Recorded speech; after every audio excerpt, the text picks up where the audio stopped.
He got married and didn't even invite her. They were best friends, almost more. Then one night changed everything, and he disappeared from her life. 8 years, no calls, no closure, until she found the book, his words, her name. Now she's standing at his door, holding the story he never meant her to read. If you believe some goodbyes aren't meant to last, stay with us. There's a kind of magic in growing up in a small town. The kind where everyone knows your middle name, your dog's name, and probably what you had for breakfast. Where the seasons pass slowly but memories stack fast. In this town, a quiet pocket of Connecticut with pumpkin festivals in the fall and lemonade stands in the summer. 2 kids grew up side by side, bound not by blood, but by something deeper. Time, trust, and the kind of friendship that's so constant. You don't notice how much it's shaping you. Her name was Anna. His was Eli. They met in kindergarten over crayons and a broken swing. He helped her up when she scraped her knee. She handed him the red marker, his favorite color. From that moment on, they were inseparable. Not in a loud or clingy way, but in the kind of subtle rhythm that forms when 2 lives just sync.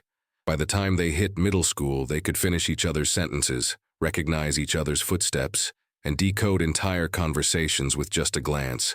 Their town didn't offer much in the way of distraction. No malls, no movie theaters, just lakes, woods, and the occasional town fair. But that was enough. Their world was made of bike rides down narrow roads, late-night talks by the creek, and shared playlists burned onto scratched CDs. Their friendship was stitched into every corner of the place. The coffee shop where he'd wait for her after her shift, the old bookstore where they'd hide during storms, the roof of his garage where they'd watch fireworks on the 4th of July. People noticed. Of course they did. Teachers, neighbors, even their parents would ask the question, sometimes joking, sometimes not. You sure you're just friends? And they'd always answer the same way, always with a laugh and a shrug. 'Cause yes, they were just friends. Best friends. Nothing more. That was the agreement, that was the safety net. But underneath the laughter there were moments. Quiet, in-between moments that hinted at something else. A brush of a hand that lingered too long. A look held 1 second past normal. A silence that felt heavier than it should have. Still, nothing was said.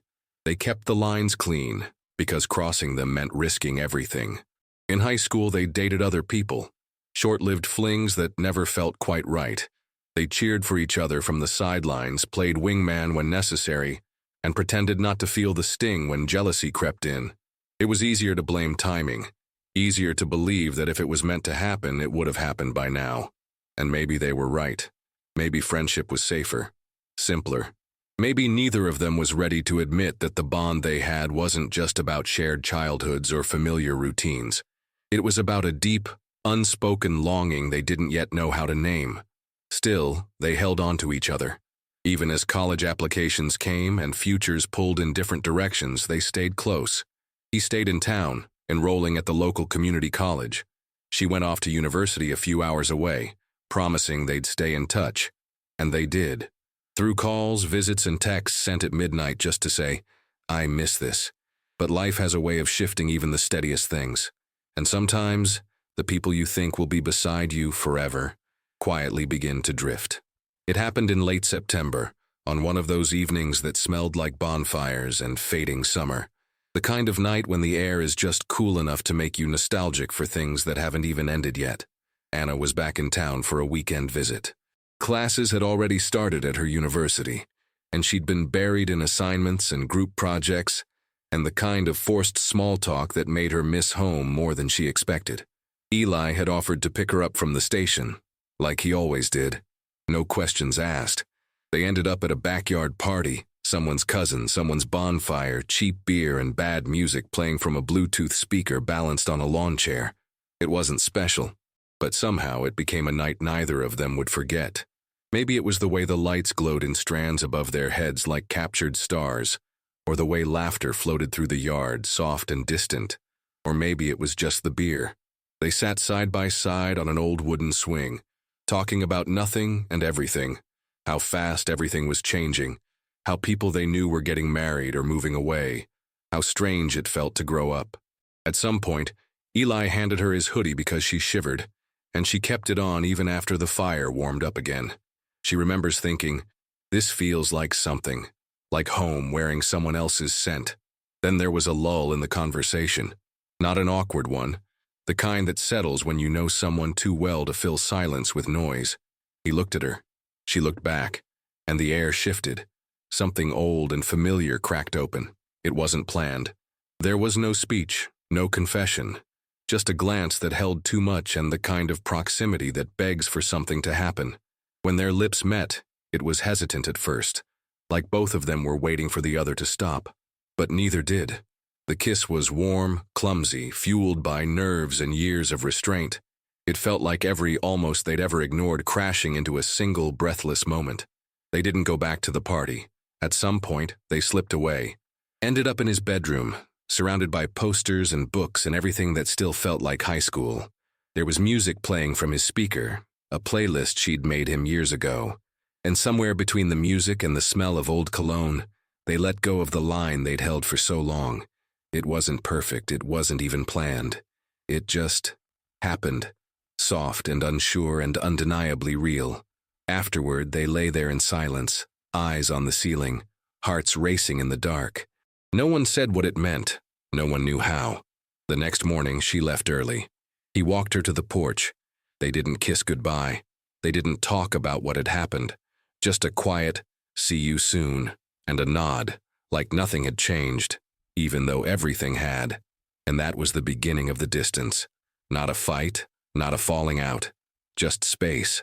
Slow, subtle, and devastating. Calls became less frequent. Texts went unanswered for hours, then days. When they did talk, the words felt thinner, more cautious. They had crossed a line and neither of them knew how to walk back or move forward. Neither one was cruel.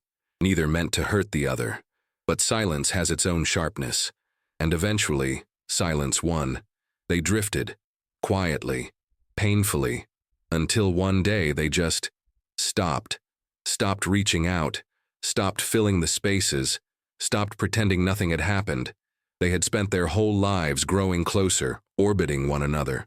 And in one quiet, unspoken moment, they became strangers, each holding on to a memory too heavy to name. 3 years passed. Not all at once, but in that slow, uneven way time moves when you're pretending not to wait for someone. Anna finished university, moved to a different city for a while, tried her best to become a version of herself that didn't constantly glance at her phone, wondering if his name might appear. She dated people who were kind, smart, funny, good on paper. But no one ever felt like Eli, and she hated that. Hated how unfair it was to every guy who came after him. How her heart still tripped over a memory no one else could compete with. She never reached out, not because she didn't want to, but because she didn't know what she would say. "Hey, remember that night we never talked about? Hey, why did we let go?" There were too many versions of the conversation in her head, and none of them ended cleanly, so she stayed silent, and so did he. It was during coffee with a mutual friend, someone who still lived in town, that she found out. They were talking about nothing in particular, catching up in the slow, comfortable way old acquaintances do. And then, offhandedly, the friend said, "Eli's getting married in a few months, crazy, right?" Anna froze for a moment, spoon paused over her cup. She forced a small smile. "Oh, I hadn't heard." The friend didn't notice her hesitation. Just kept talking, excited, casual, already moving on to another topic. But Anna wasn't. Something inside her had cracked open, quietly. She didn't ask for details, didn't want to know the date, the venue, the dress. She nodded, drank her coffee, and smiled where she was supposed to. But later that night, alone in her apartment, she felt the ache settle in, slow and steady. It wasn't just the surprise. It was the realization that he hadn't told her. That he was moving on, building a new life, and she wasn't even a dot on the map anymore. She told herself she shouldn't be hurt. They hadn't spoken in years. They'd both made choices. But emotions don't care about logic. The pain came anyway. Quiet, persistent, like a dull echo in her chest.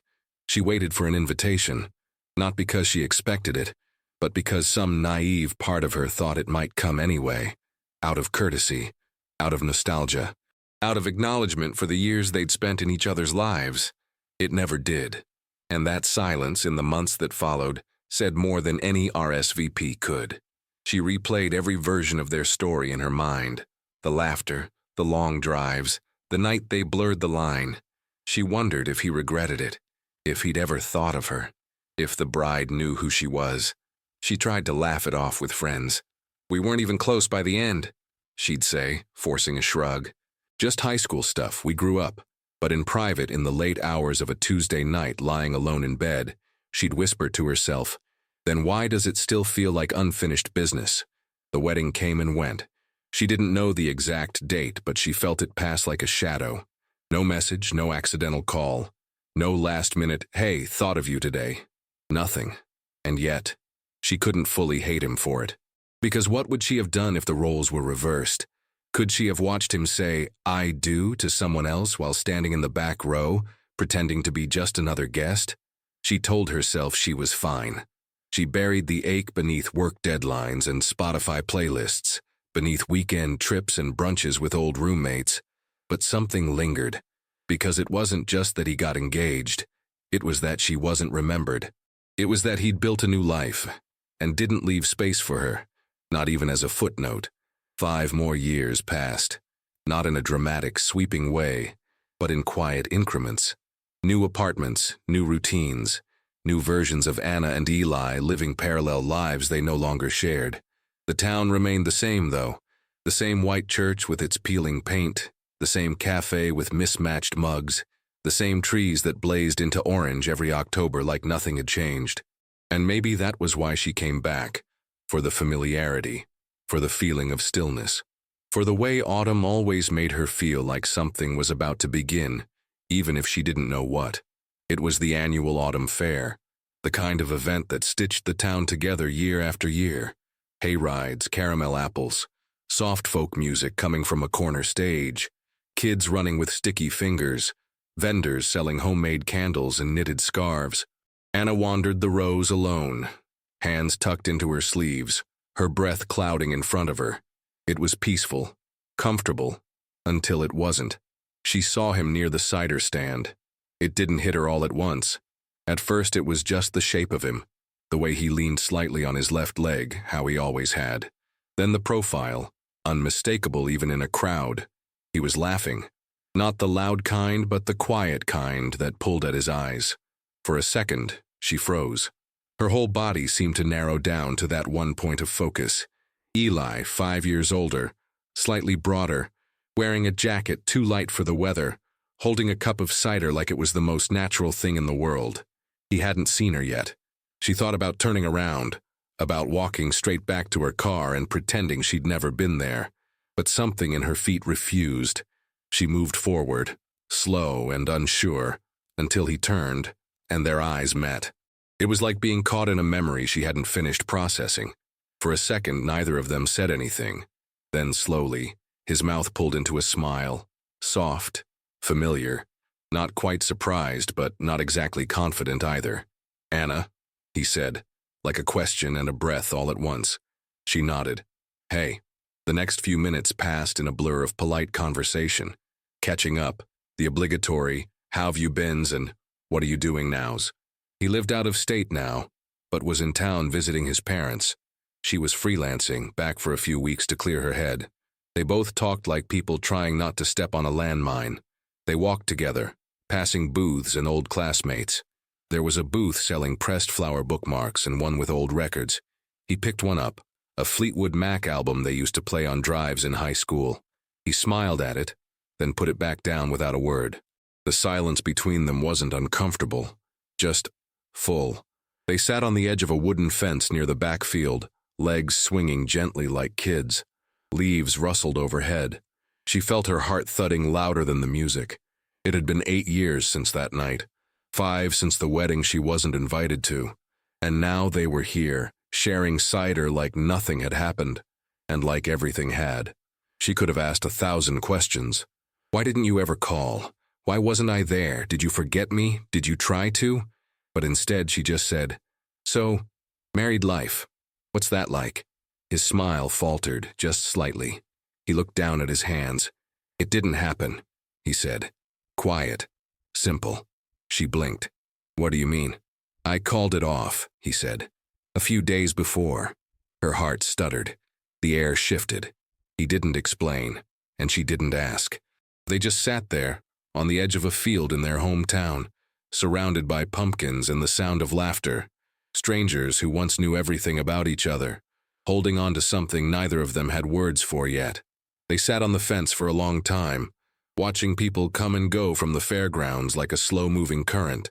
Kids with painted faces, teenagers taking selfies under the maple trees, elderly couples holding hands like they'd never forgotten how. The sun had dipped lower in the sky, casting everything in amber, the kind of light that made you nostalgic for things that hadn't even ended yet. Eli spoke about his job in Chicago, a marketing firm, long hours, city noise. Anna told him about freelancing, about moving around, never staying in one place too long. Their voices were steady, friendly, but beneath the surface, there was static, a quiet energy building between them. And then it happened, not dramatically, not with a grand pause or a sudden swell of music, just in a breath between subjects. I thought I'd get an invitation, she said. It came out softer than she intended, but there was no mistaking the weight in her voice. Eli didn't respond right away. His eyes didn't leave the field in front of them, where a group of kids was tossing hay at each other like it was confetti. For a moment, Anna thought maybe he hadn't heard, or maybe he was going to change the subject. But then he said, almost under his breath, I wrote your name on the list. She turned to look at him. His jaw was tense, hands resting on his knees, clenched just slightly. I had the envelope addressed, stamped. It was ready to go. Her chest tightened. She didn't speak. He glanced at her then, just once. But I couldn't send it. There was a silence so heavy it pressed into her ribs. Why? She asked. He exhaled, slowly, thoughtfully, like he was choosing words from a very small, very fragile shelf. Because if you had come, he said, I don't think I could have gone through with it. Anna blinked, not because she didn't understand, but because a part of her had always hoped that maybe, somewhere deep down, he had felt what she had, and now it was there, finally spoken out loud. In his memory, that night before the wedding played like a whisper he couldn't silence. The rehearsal dinner had ended. The guests were gone. He sat alone in his childhood bedroom, the one with the uneven floorboards and the worn-out posters still tacked on the walls. He held the invitation in his hands, the one with her name. He read it 3 times, then he set it down, picked it up again, stared at it until the ink seemed to blur, and slowly he tore it in half. Not out of anger, not out of spite, out of fear, out of truth. Back at the fair, the air between them had changed. Not warmer, not colder, just more honest. I thought I imagined it, she said finally, voice low. That maybe it had only meant something to me. You didn't, he replied. It meant everything. I just didn't know what to do with it. They didn't touch. They didn't cry. They didn't make promises. They just sat there on a creaking wooden fence in the town that raised them, surrounded by cinnamon and cider and falling leaves. 2 people with too much history and no map forward. But something had shifted. The silence wasn't silence anymore. It was a pause. And maybe, just maybe, the story wasn't over yet. After the fair, they didn't make plans to meet again. There were no exchanged numbers. They still had each other's, but no one reached for a phone. No promises. No, we should catch up sometime. Just a hug that lingered longer than expected, and eyes that said more than their mouths dared to. Anna watched him walk away down the path lined with pumpkins and dried corn stalks, hands tucked in his coat pockets, head tilted slightly like he was thinking about something he wouldn't say. She didn't know it then, but he would replay that moment for weeks. The sound of her voice saying his name again, the weight of her not asking for more. She stayed in town a little longer, said it was for rest, for reconnection. But the truth hung beneath it all like fog. She walked familiar streets and passed places that once felt shared. The diner booth they used to sit in after late movies. The bookstore where he once picked out a novel for her birthday and left a note in the back cover. Every space seemed to echo with a version of them that hadn't made it through. She kept thinking about the bench at the fair, about what he'd said, and what he hadn't. About the way he looked at her when he admitted he couldn't have gone through with the wedding if she'd been there. The weight of that sentence still pressed against her chest. slow and steady, not painful, just present, like something unfinished. At night, she'd lie in bed and retrace every word, every pause. She'd remember how he sat beside her, how his fingers fidgeted with the cup, how his voice dropped when he got honest. She didn't know what it meant.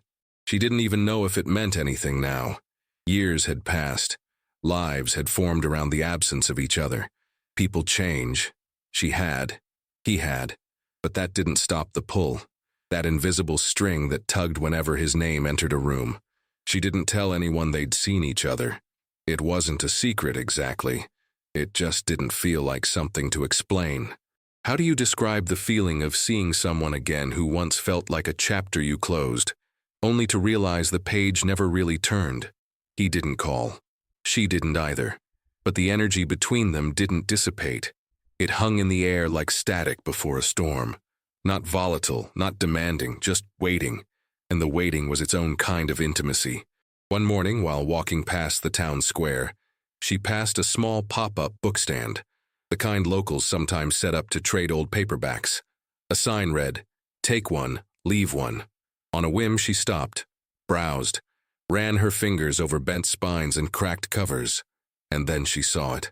A book she hadn't thought about in years, one she'd once told him was her favorite. She pulled it off the shelf slowly, turning it over in her hands. When she opened it, there was handwriting on the first page. For A, I don't know if we'll ever be brave at the same time, but if we are, I hope it's not too late. E. She stood there in the cold, breath catching in her throat, the book trembling slightly in her hands. He had left this. Sometime between when they stopped speaking and when he almost married someone else, he had written this, and let it go, left it where she might never find it. But she had. That night she sat with the book in her lap, reading the inscription again and again. She didn't cry. She didn't call him. But a quiet clarity began to take root inside her. Not certainty, not closure, just truth. He had never stopped caring, and maybe neither had she. She didn't go to his house right away. The book stayed on her nightstand for days. Sometimes she'd pick it up, reread the inscription, run her fingers over the ink like it might change if she touched it gently enough. The sentence wasn't a declaration. It wasn't even a request. It was just truth, fragile and unfinished. If we are brave at the same time. She wondered how long it had sat there, waiting. How many people had picked it up and put it back down without knowing. Whether he thought she'd ever find it. Whether he'd left it for her at all or simply let it go into the world the only way he knew how. What mattered now was that she had it, that it reached her, and maybe that was enough to make her take the next step. The morning she decided to go, the sky was pale and overcast. The kind of gray that made everything feel like it was holding its breath. Anna didn't plan it. She didn't rehearse what she'd say. She just woke up, looked at the book on her nightstand, and felt a pull she couldn't reason away. Some things aren't about courage, they're about readiness. She walked the familiar streets without checking her phone, without second-guessing. Past the corner store where they used to buy snacks after school. Past the bench where he once told her he liked silence with her better than conversation with anyone else. The town looked the same, but she didn't. When she reached the house, his parents' place, the one he always said he'd outgrow but never really did, she stood at the bottom of the steps for a second too long, heart in her throat, book in her hand. There was no plan, just presence, just the feeling that it had been 8 years of almosts, and that maybe almost didn't have to be the ending. She knocked once. The door opened slower than she expected, and there he was. No surprise in his eyes, just stillness, recognition, and something else, something quiet and wide and open. She held out the book. "This belonged to me," she said, "even before I found it." And then, with the smallest smile, like she was offering him a secret, "This time, I came without an invitation." He didn't answer right away. He just stood there, framed by the doorway, the late morning light catching on the edge of his face. His eyes dropped to the book in her hands, then back to her, and something in his expression, something quiet and disarmed, softened. Without a word, he stepped aside. She entered slowly. The air inside the house was warm, faintly spiced, like cinnamon and something older, the smell of memory. They walked into the kitchen without saying much, like the space itself remembered them. The same scuffed floor tiles, the fridge still humming like it had 8 years ago, the table where they'd once argued about who made the better grilled cheese. He pulled out a chair. She sat, placed the book between them. "I found it at the bookstall," she said. "I wasn't looking for anything. I just saw it." He nodded, eyes on the cover. "I left it a long time ago. I don't know what I thought. That maybe if you ever came back and found it, it would mean something." It did. Silence hung there, gentle but charged. Then she added, almost a whisper, "You should have told me." He looked at her, really looked. "I didn't know how. I kept thinking if I said it out loud, I'd lose you completely. And that scared me more than staying quiet." Anna swallowed. Her voice was steady, but her hands trembled slightly. "I thought you forgot me." "I didn't." His tone was firm. "Not for a day. I hated you a little," she admitted. "Not because you moved on, but because you never asked if I wanted to move with you." He winced slightly, nodded. "I deserve that." She shook her head. "No. I think we both just got good at pretending we were okay." "I wasn't." "Me neither." Another silence, but this time it felt like space clearing, like something finally being allowed to breathe. "I canceled the wedding 3 weeks before," he said. "People thought I got cold feet. But it wasn't fear of commitment. It was you. You were the only person I wanted to see at the end of that aisle, and I couldn't imagine saying yes with your name still living in my chest." Tears welled in her eyes, but she didn't look away. "Why didn't you call?" "Because I thought you deserved better than someone who only figured it out too late." Anna reached across the table slowly. He met her halfway. "I didn't need perfect," she said. "I just needed you to try." He held her hand, warm and steady. "Then let me try now." They didn't kiss right away. There was too much to sit with first, too much they owed to the silence. But when they did, hours later, standing by the kitchen sink as sunlight broke through the clouds, it wasn't dramatic. It wasn't movie perfect. It was simple, familiar, like coming home. The weeks that followed weren't a fairy tale, but they were real. And sometimes real is better. They started small. Coffee dates. Long walks through familiar streets. He showed her the shelves he built in his apartment. Uneven but proud. She brought over books and stayed a little longer each time. They cooked together. Badly at first, then beautifully. They talked. Really talked. About the years lost, the people they became, the way they always seemed to be orbiting each other, waiting to land. Their friends were surprised, and then not surprised at all. One night, lying side by side on the roof of his old garage, wrapped in a blanket and watching the stars like they used to, Anna turned to him and asked, "Do you think we would have worked back then?" He smiled, kissed her forehead. "Maybe, but I think we're better now." And she believed him because love, real love, doesn't always arrive on time. Sometimes it gets lost. Sometimes it waits. And sometimes, if you're lucky, it finds its way back just when you're finally ready to let it stay.